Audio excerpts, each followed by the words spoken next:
That's not my actual photo. I do pen testing, but I'm not the Walter White level pen tester. I'm more the Jesse Pinkman level pen tester. The cool thing about what I get to do is I get to work with some really smart people who do the more in-depth, advanced stuff. And with this presentation, I spent maybe 10 years working in corporate enterprise on the Defender side.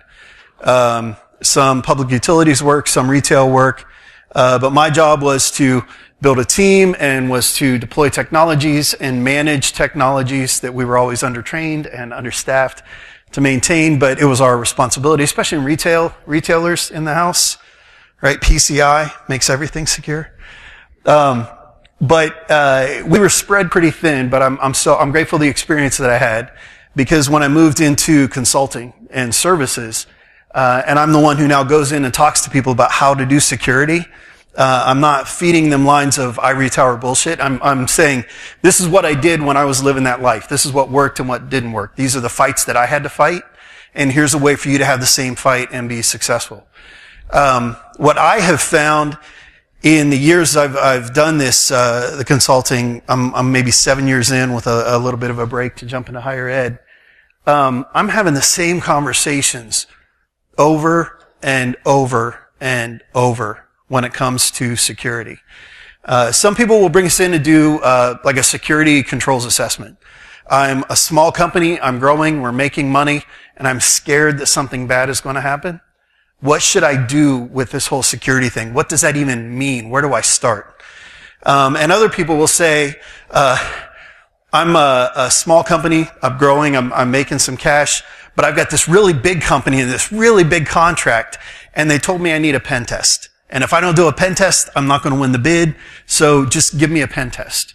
And they don't know the difference between pen test and vulnerability scan and controls assessment. And so, we'll work with them to help them understand the difference and help them not only meet that business need, but understand how to get their feet under them when it comes to this the security thing.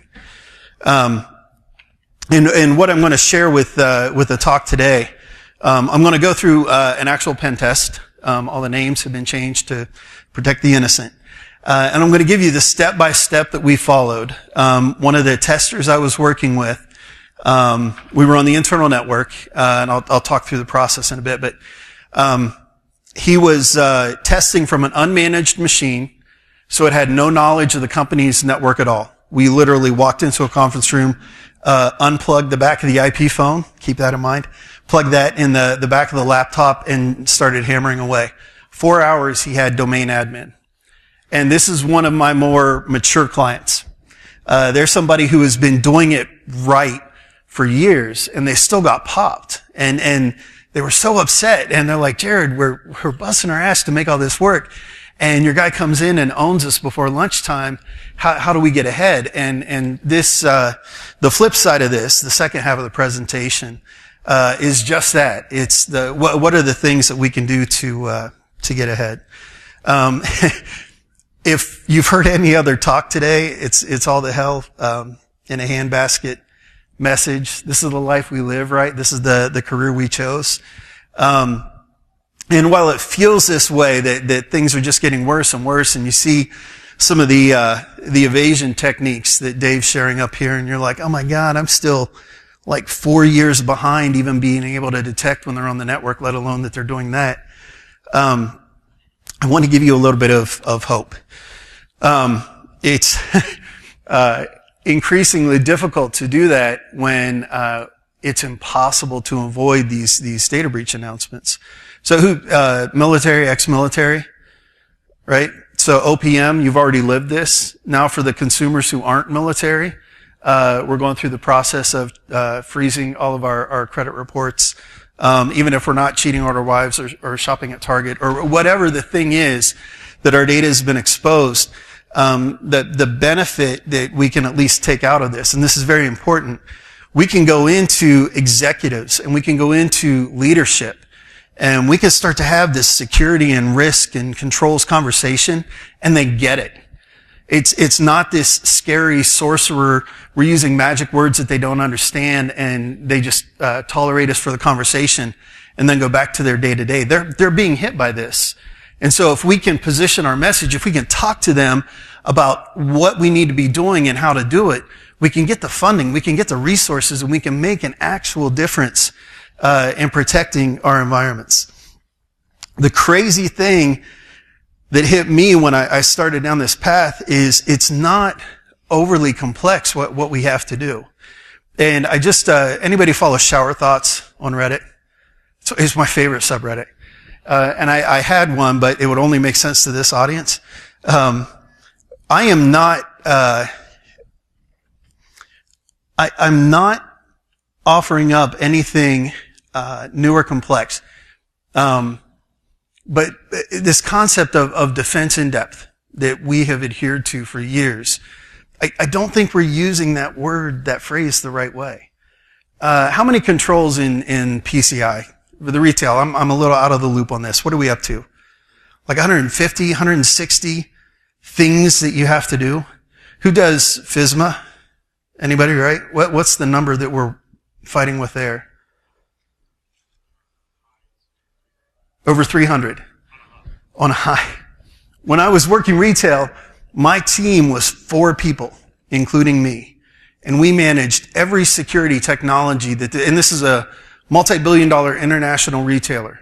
4 people running web filtering, antivirus, system hardening, vulnerability management, identity and access management.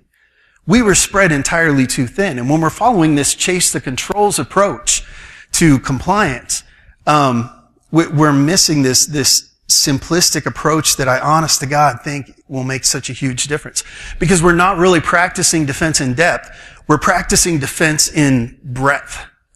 If I have to be okay at 300 things, then I'm going to be compliant, right? I'll be able to justify to whoever's asking, Jerod, are you doing the rules? Are you following the rules? Yeah, I'm doing them just good enough to answer yes on a questionnaire. But we know full well from every data breach that's been publicly disclosed that the attackers aren't looking at that compliance checkbox and saying, no, they're good at a lot of little things. Let's not bother there. They're doing just enough of this depth, right? They're going a little deeper than we're able to do when we're spread so thin. And that's what's getting them in. So what I'm sharing today is one example, one path. The pen test I'm going to be talking about, social engineering was out of scope. So for my pen testers in the room, I know how much you love hearing that. We loved hearing it just as much. Social engineering is always a gimme. If SE's on the table, I'm in. I will find somebody at the organization to give up something they shouldn't give up. With social engineering off the table, we had to work a little harder. But keep in mind that what I share, there are other ways to do it. There are other approaches, and this is just one. What I wanted to walk through is an 8-step process. My step number 8 is a little muddy too, because there are 2 ways to go about it there. But the first thing I do, and I loved hearing this in Jason's keynote, and then we had the OSINT talk right after. OSINT is my favorite place to play because there is so much information publicly available about our organizations, about ourselves. I was doing I wrote a class for Pluralsight on OSINT gathering, and I was on the couch on my laptop on one side, my wife was on the other side of the couch, and I started asking her all these questions. I have known my wife 35 years. I mean, almost our entire lives. And I was finding things out about her through open source intelligence gathering that I didn't know, having known her for that long. And she was a little concerned that she's like, oh my God, I forgot about that person. What are you not asking me about that person? When it comes to targeting organizations, I'm a big fan of Google or Bing, that other place you go to Google things, or DuckDuckGo. If you're not a fan of the big megacorps, DuckDuckGo is a good resource to go to also. I like to start by just looking on the company website for contact information. That's going to give me the email address. We've heard a couple of different ways to get the email address. Chances are they've got a contact us email, and it's on their website. And you can get it without going to their website with a quick Google search. If you want to automate the things, Maltego is a great tool. We heard a reference to, I'm drawing a blank, case file. Case file is a good way to profile people. But if you use the transform to email address using search engine, Maltego can go out and pull some of that info back for you. Spend time on LinkedIn. Like Jason was saying this morning, the more connections you have, the more people profiles you can tap into. And pull data of active employees off of LinkedIn, and then Salesforce, their data.com. It's a free tool. It's kind of give a space, take a space, right? You get credits for adding information about a company, and then they'll give you information. But because of the business they're in, they have a ton of contact information and profile information to even help you build out an org chart. That's if you want to take a little extra time. Has anybody played around with Lee's tool Discover? If you're not using this tool in your own organization, give it a go. It's fantastic. It builds on GrrCON NG and some of the APIs that Landmaster 53, drawing a blank on his name. I know handles. I don't always get names. But if you want to do a quick, it's almost a point and click of tell me everything you can find out open source intelligence gathering about an organization. If you take time to configure GrrCON NG and Discover on a Kali image, then it brings all that information back in a matter of like a minute. It's nuts how much you can pick up with minimal effort. So we went through the process to gather information, pick email address, and then we had targets for who we wanted to attack. The next thing we went after, we wanted to log into external interfaces with credentials. Our goal was to get one set of user credentials. Doesn't have to be elevated privilege. I just want one user. And the old school methodology, right, brute force attack. I'm going to take a username and then throw as many passwords as I can at it, is incredibly ineffective, right? Any application with a lockout policy is going to shut you down. Any logging and monitoring that's watching for that activity is going to shut you down quickly. But password spraying is really sexy.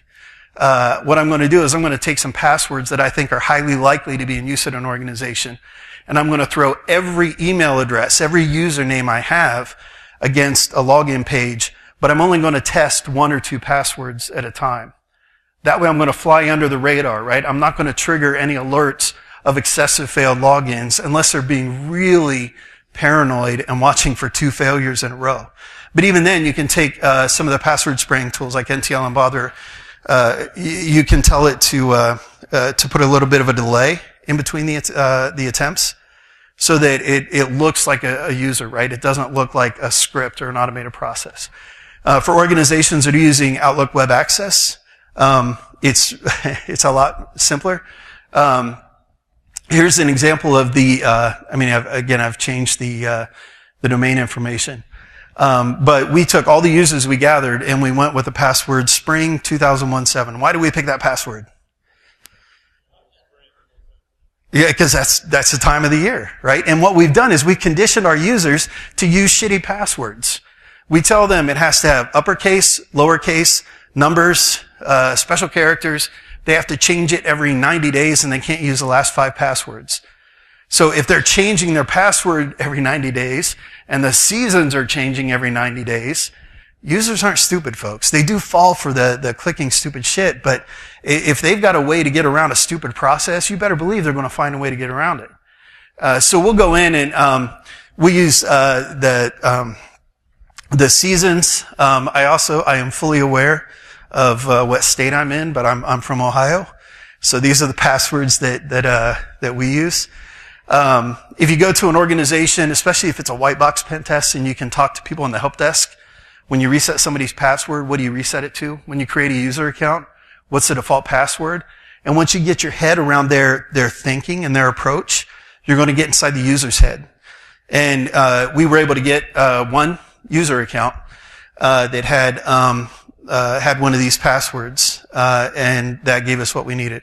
The 2 other tools that I'm not going to go into detail here, but I want you to know about them. Burp, using either Intruder or Cluster Bomb, and then Mail Sniper. If you haven't played around with any of those tools, they all do the same or similar attacks, but it worked for us. It got us in, and then once we had creds, we had to get on an internal system. Now, we were on the internal network. If you wanted to come in from the outside, You might want to look for like remote admin tools. See if you can jump in remotely there. Coming in through SSL VPN, they might have a portal and extranet. Every company is going to be a little different. But once you've got creds, you can start to authenticate to their systems. And the best part is, if you look like a legitimate user and you're just poking around, depending on the maturity of their logging and monitoring alerting systems, you're not going to set off any alarms, right? You're just a regular user who's exactly where you're supposed to be. I know we talk a lot about Shodan. Has anybody played around on Census? Add this one to your OSINT toolkit, folks. Census.io, you register for a free account, security researcher account, and it gives you a lot of information about web-based services. So I find that when I go to Shodan and pull back info on an org, and then I jump over to Census, Census will find things that Shodan doesn't have. And I don't know how it differs in terms of gathering the information. But combining the two, I have a really good idea of what's on the outside that I can log into. Or if you want to get a little noisy, throw an Nmap scan. The list of ports that I have here, I'm sure if you've played around with any pen testing, you're like, well, why would they have RDP exposed to the internet? Why would they have Telnet exposed to the internet? Still happens, folks. And if you find any service that you can interact with, you can use that set of user creds and start playing around. So, as I mentioned, we're on the inside. We're jumping around. Got on a box. And then, with the access, allocated to the user account, we jumped into the hives and we wanted to kick those out so we could try some offline attacks, because this is where we're going to have passwords and sensitive information. The account that we were going after had access to SAM and system, didn't have access to security, so I was really impressed. The client we were working with, we went out to, was it PS Exec, right? The sysinternals toolkit. And we were using some of the sysinternals tools to try to get this information, and they shut us down because their antivirus, they had configured it to flag the sysinternal tool suite as malicious, which we were using it for malicious purposes, so 2 points to them. But PS Exec, right, playing around with PowerShell, if you can jump out into a shell with the elevated privileges, which is what we did, then we were able to kick out those three hives. And then I like to pull a little bit of information. This part's optional, but I know that once I get one account, one system, I'm going to want to jump around, right, lateral movement. So I want to get information that the system has about domain users, domain groups. You can throw some other commands in there, but I want that data, and then I want to exfiltrate. I need to get that data out of the network. I want it somewhere that I can play with it. And fortunately, with an increased reliance on cloud storage services like Box, Dropbox, Google Drive, OneDrive, ShareFile, there are enough options for me to go out over encrypted web traffic. And again, I'm going to look like a normal user. If you have those files, you can try to pull the hashes out, and then I say cracking, right? But it's about getting back to the original password. Impacket, one of the core security tools. If you throw all three of those exported hives at it, you can pull information out, and then you can try cracking hashes with like Offcrack, John the Ripper, Hashcat. It was actually, I want to say we got something with that, and then I'll jump to, it was a lot easier when we got a little further on, but I'll get to that in a minute. If you pull information out of there, what you're looking for are accounts on that system that have elevated privileges, right? And so we had local admin account. There were multiple user accounts. You want people who are in the IT department, obviously, because they're going to have elevated privileges. But when you get in there and start pulling information out, then you're looking for who are the local admins on this box. And if you can get somebody who's got elevated privileges in the domain, you start pulling information out with an identity management tool. I'm a fan. I spent a lot of time in eDirectory. Apache's got Apache Directory Studio, which is kind of heavy, but it gets the job done. Softera, LDAP administrator. They've got another tool, LDAP browser. It's free, it's lightweight, and if you've never played around with pulling data out of Active Directory, it's rock simple using tools like this. So we're on the network, we're jumping around, we get on the box with the one account, and then we're able to pull other accounts out of those hives. And eventually, we found a box where a domain administrator was currently logged in. And that was kind of the tripping point for this organization, that they had that centralized DA level account that they were using to perform administration. So instead of logging into boxes using local administrative accounts, we were able to pull the DA creds out of memory. And let me jump into the next. That's where I said it's a little messy here. You could go with a pass the hash attack if you get the hashes and then you want to impersonate that user but not actually get the password. You just send the hash over and it lets you execute the command with the same level of privileges. But we were fortunate that we were able to dump the LSAS process, lsas.exe. And proc dump is, where is it? Yeah. I'm sorry, proc dump is a sysinternals tool. But if you go to a box like you're logged in with remote desktop, and you pull up the process list and you find lsas.exe, it's just right-click, dump, and then it creates that dump file. And again, that's one of the things you want to exfiltrate. And when we had that, we took that off of the box we were on, we pulled it down onto the box that we were testing from, and we were able to pull the domain admin credentials, plain text. And then there's the optional step, whether or not you choose to celebrate. It's always the best, worst feeling in the world when you're doing a pen test and you pop a box or you pop a set of privileged credentials. You're like, yes, I did it. Oh, now I have to tell somebody I did it. But when we went through those steps, we had a clear, we did this, then this, then this, then this. And we delivered the report to the client to say, this is exactly what we did. These are the tools. These are the steps. And this was the end result. But we're not doing anything new.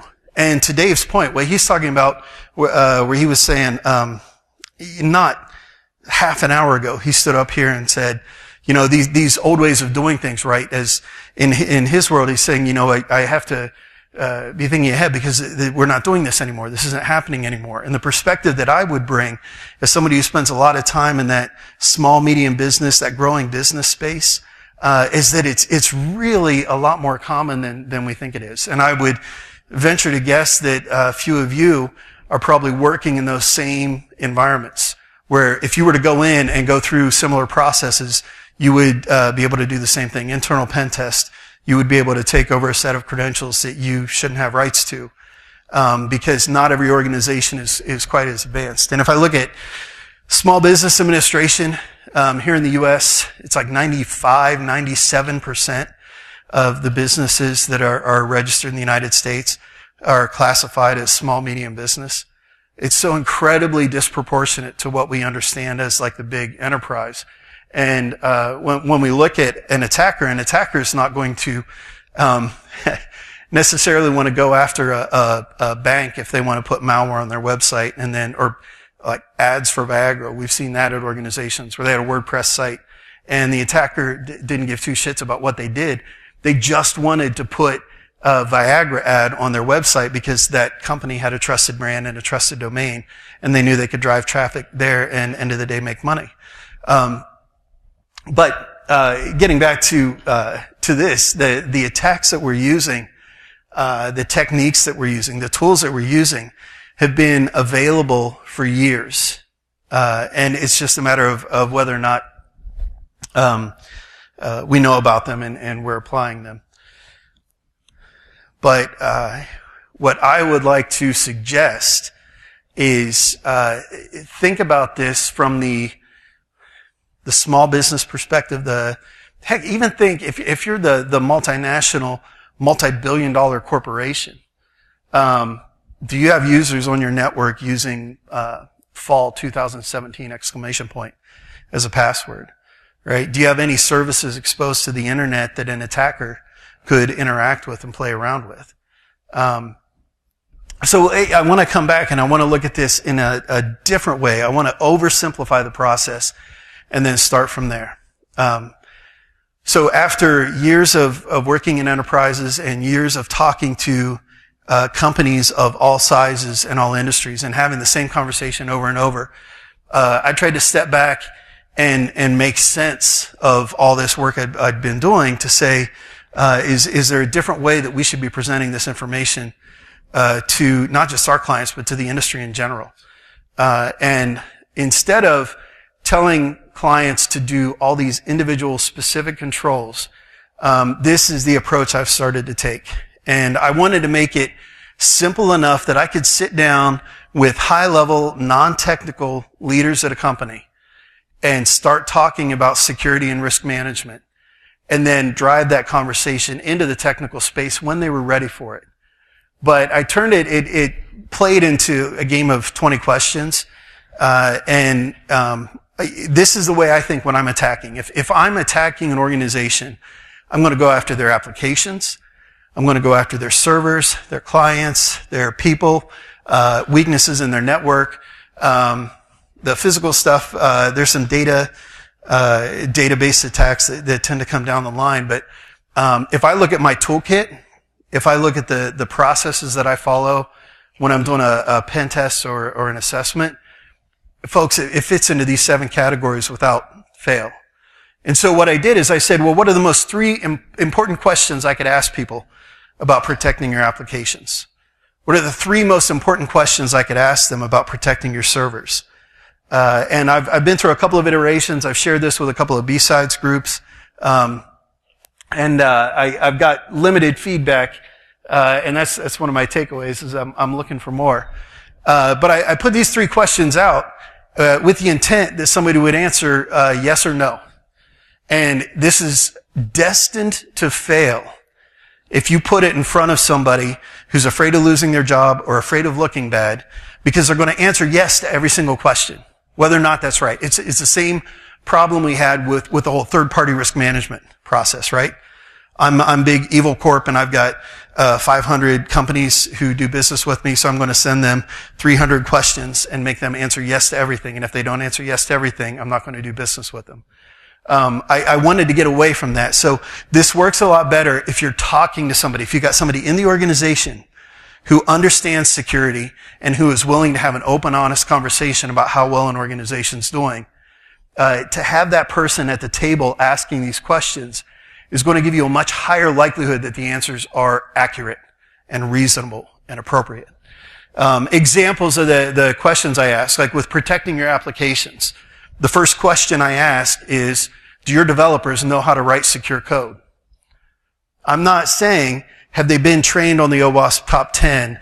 Do they attend training quarterly? Have they all read the OWASP application security verification standard, or the OWASP coding guide, or the OWASP testing guide? I'm not asking for the specifics. I just want to know at a high level, are you confident, given your risk appetite and your unique culture, your budget, your application footprint, that you can confidently say, yes, my developers know how to write secure code? And when the people come back and say, well, Jerod, I'm not sure how to answer that. How do I know? That's when I pull out the stuff like OWASP. I'm like, do your developers even know what OWASP is? If they do, then they're actually further along than a lot of devs in that space. And I ask questions like that for each, and provide the guidance, whether it's, I'm a big advocate of free and open source. A lot of the tools I point people to are on GitHub. But if it's a bigger organization and they've got money to invest, I understand, having managed open source technologies, that you're investing a lot of time in reading and troubleshooting and managing that you could put on a support team if you're going with a commercial product. So I try to put commercial stuff out there too.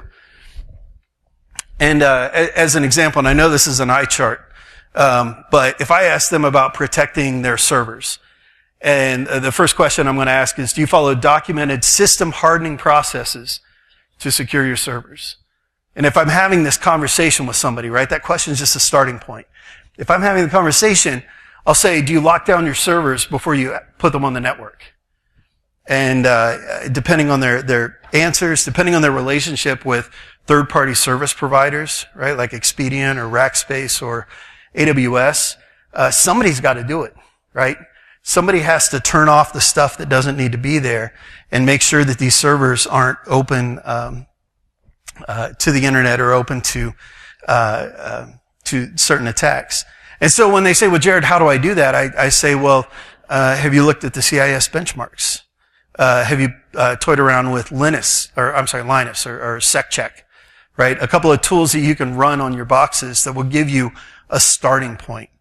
And that's the goal here, is to get everybody to think about these questions and think about these controls and start to actually not track 100 different things or 300 different things or 500 different things.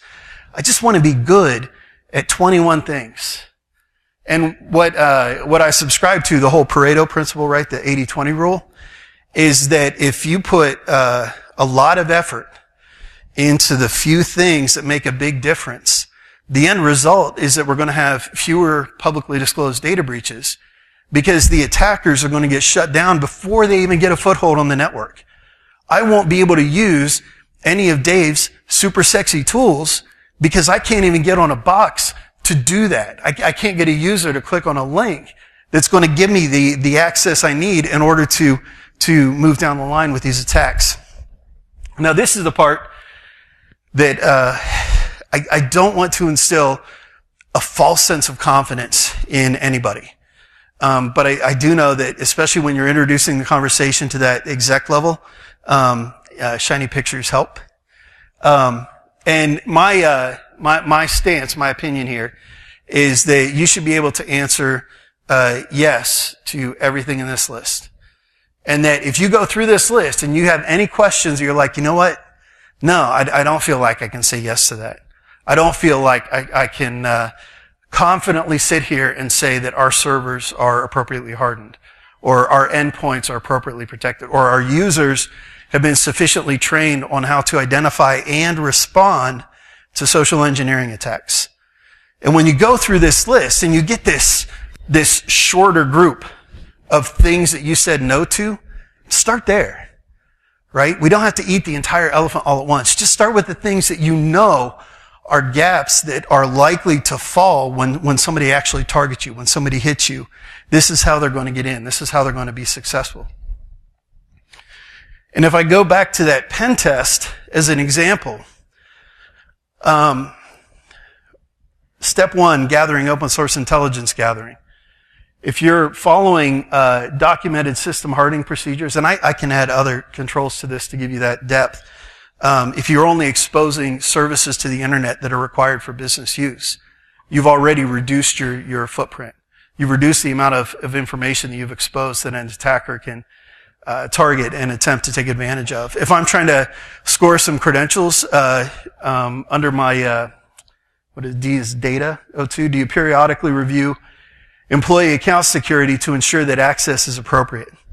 For example, least privileges, secure passwords. That's a simple one you can do. Have you done a password audit against your own internal Active Directory instance? Have you thrown tools at AD? I know LoftCrack has a commercial tool that does it.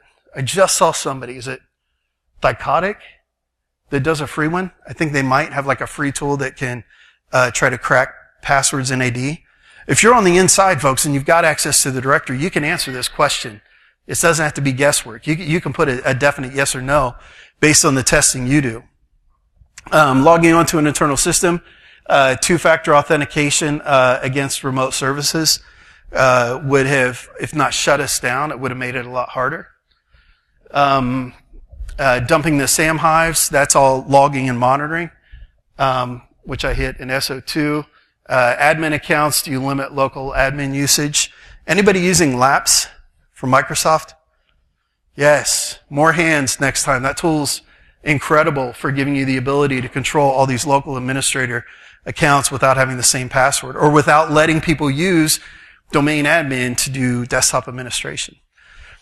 So what I'm doing right now, I'm in the process of going through publicly disclosed data breaches. And I want to see where this falls apart.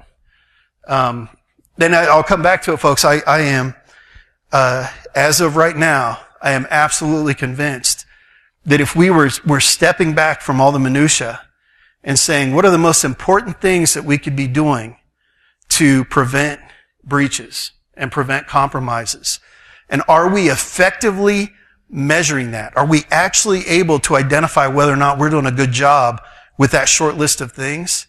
Then I am convinced that the Equifaxes with Apache struts on the internet-facing web server, with Target, with the third party who wasn't being managed appropriately, and the 2 alerts that went off during the incident that the team didn't respond to because they were deploying a new SIM technology. I can go down the list. I haven't yet found a data breach where this doesn't hold up. And so that's my question to the group here. I think if you could go back into your organizations and ask these questions, have an open, honest conversation with somebody who's qualified, and that's you. You're the ones, folks. You are the ones who are qualified to drive this conversation internally. Are we doing these handful of controls really, really well? And once you get to yes, then you go to the PCI, the HIPAA, the NERC, the FERC, the SOX, the whatever other controls you have to do to meet compliance regulations and standards and obligations to your suppliers and your partners. Whatever you have to do that later. Do the stuff that really matters first, and make sure you're doing it right. Don't take the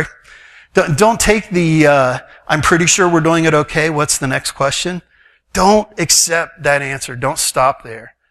You have to push yourselves and challenge yourselves. And it's not terribly exciting to look at logs, right?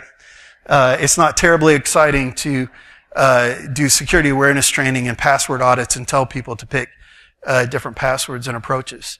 But if we can put that self-discipline in place, if we can put these processes in place in each of our organizations to get a really good handle on doing the basics, the fundamentals, then hopefully we'll get the credit. The joke I make is if you work in security and everything's broken, you've got somebody standing at your door saying, why is everything broken?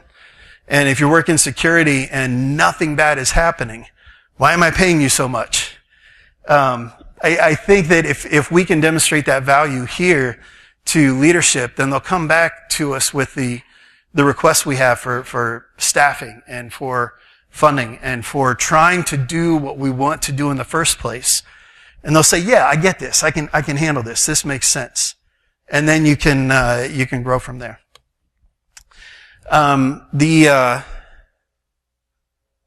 Looking ahead. The other thing I want to mention is, when you go in to have that conversation, with leadership, context is important to them. We can't say that everybody's password sucks, right? We have to give them some useful, meaningful information. If they like pictures, information is beautiful. Constantly updates this graphic of world's biggest data breaches. That's the one I shared earlier, but you can drill down and grab information from there. I really like what the Verizon Data Breach Investigations Report has been doing year after year. They keep adding more value. I think this last one had some challenges they're working out, but overall, I think they continue to move it to where now we can talk about specific industries and we can talk about specific events. And the DBIR is not hypothetical, right? It's not conjecture. It's based on actual data they're collecting of actual bad things that are really happening. Likewise, Privacy Rights Clearinghouse, chronology of data breaches. Anybody go out here? I use this on every engagement, especially on pen test.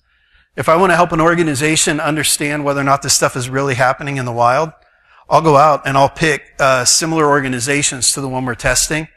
And I'll say, yeah, just last week, this happened at this credit union in California, or this happened at this healthcare provider in Nevada. And I'm sure you'll have other resources that you can tap into. I wanted to share.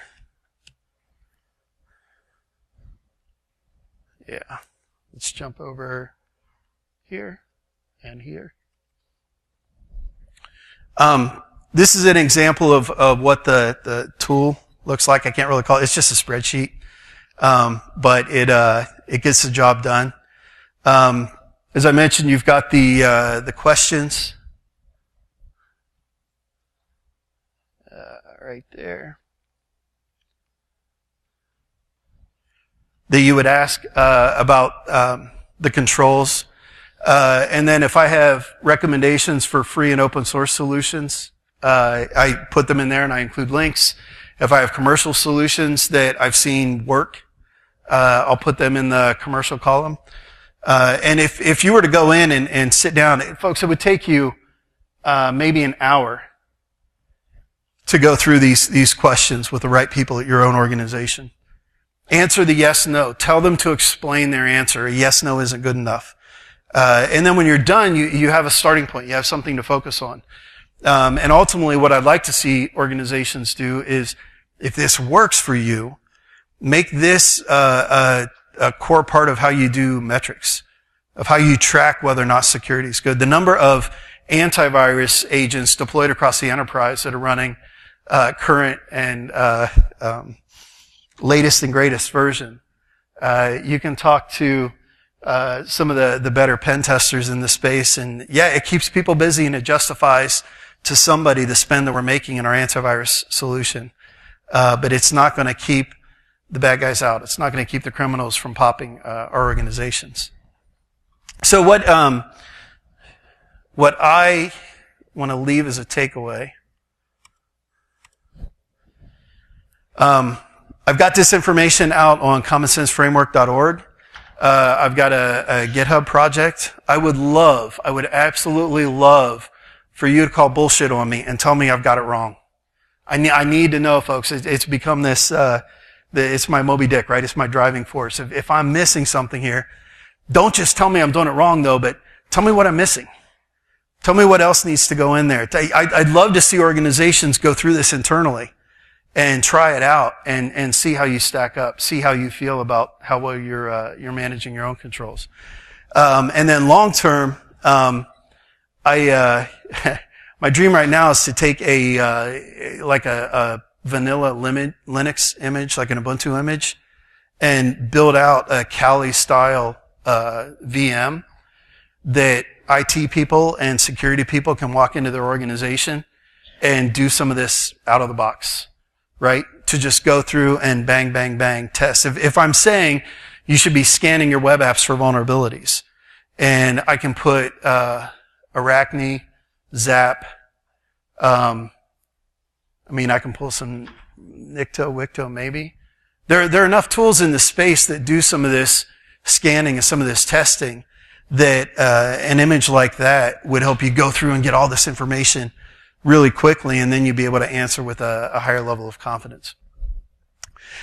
That's what I wanted to share today. I've got a few minutes left. Any questions? Anybody want to call bullshit on me now? I'm a big boy. I can take it. Well, I'm not a hard person to find online. Slandil, Slandil, Irish for security. I wish I was going to be able to stay for some of the drinking today, but I have to drive back to Columbus. So maybe just 5. But if you head out to GitHub, as I mentioned, I've got a project out there for CSSF. Hit me up on LinkedIn, Twitter. If you want to chime in, if you want to help contribute, we've had a lot of conversations today. I've been in this room for all the talks. I haven't been to the other rooms, but I've been in here. And I'm hearing a lot of, we need to get better, we need to change. And what I'm laying this down, this is my gauntlet. I'm saying, here's a way I think we can do it and get better. And if it works, I want to share it. And if it doesn't work, I want to make it better. So, yeah.